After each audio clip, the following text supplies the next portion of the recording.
Let me first of all thank everybody for being here on this beautiful morning. And, you guys have done a great job in putting this event together. And really, what I believe is the beginning of the catapult of Chris into office on the backs of all of the people of District 7, because that's the only way we're going to get here. I want to first of all thank Mayor Garza, who's been a great friend and someone who has given so much, not just to the District 7 community and what he does on the school board, but to the entire city of San Antonio. If you would, join me in another round of applause for Ed. Thank you, Ed. Well, I'm going to keep my remarks relatively brief because a lot has been said about Chris, and I'm a little bit concerned, frankly, about the weight limit on this stage. So I'm going to be very brief. I will tell you that Chris is someone that I have the utmost confidence in. You know, Chris came to me 4 years ago, almost to the day it seems like, and we met just down the road here at Evita's restaurant. And he said, Councilman, actually he didn't say Councilman, he said, Councilman-elect, I want to meet with you. I believe in what you're doing. I want to get to know you, and I want to support what you're doing in your pursuit of serving District 7. And I didn't know, Chris at the time really, other than that meeting. Over the ensuing weeks and months, obviously, in the heat of a battle, we got to know each other pretty well. And when I first got into City Hall as the elected representative, I sought advice from folks like Mayor Garza and others, and really said, what does it take to be successful in serving the citizens of District 7? Now you did the hard work in getting there, but what does it take to be successful, not just day to day, but then also when you're up for re-election and you're looking at folks in the face and saying, did I deliver?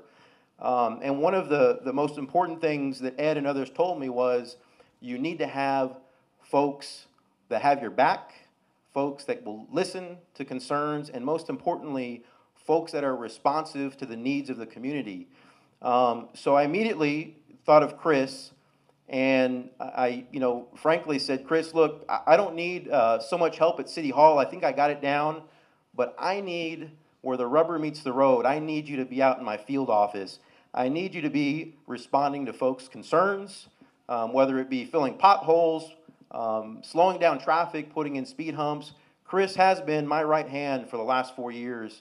And honestly, I think it's reflective. If Ed's going to say we've done a good job or I've done a good job, I say we've done a good job. And it's because of folks like Chris, and Chris in particular, who's been my right hand at City Hall. So thank you, Chris, so much for doing that. And at the risk of being a little bit bold, I'm going to up the ante a little bit on Mayor Garza's ask. And I'm going to say, in this day of electronic media and communication, certainly we can do better than 70, guys, right? And I'll tell you, I'm going to ask for 700 because I'll tell you what, I think in the pursuit, each and every one of us, in the pursuit of 700, we're going to far exceed 70, right? We'll far exceed it. So I'm just going to ask you for more than 70, but I'll say 700.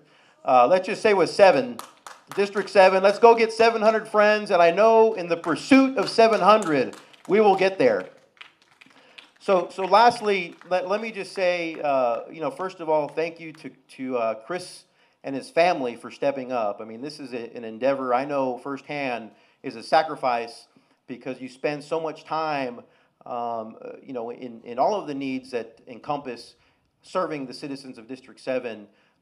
It's an endeavor that he's not entering into alone. His family, his friends are going to be there with him, and we'll all be there to support Chris. But we need to start today. It starts, again, by reaching out to folks that you know and getting them to the polls, because this is we've got a few months, right, until election time, but it's really a day-to-day sprint. And every day you're out there, we need to be talking about Chris and what he brings to the table. And I think you've heard from neighborhood leaders and Mayor Garza and some of my remarks what he does bring to the table. He will continue the pursuit of excellence. He will be responsive, and certainly his heart is not, it's immeasurable, the heart he has about community service and serving this community. So it gives me great honor today to be here standing before you, and I couldn't be more proud before all of you, those that I've come to know over the last few years, to introduce the next councilman from District 7, Chris Medina.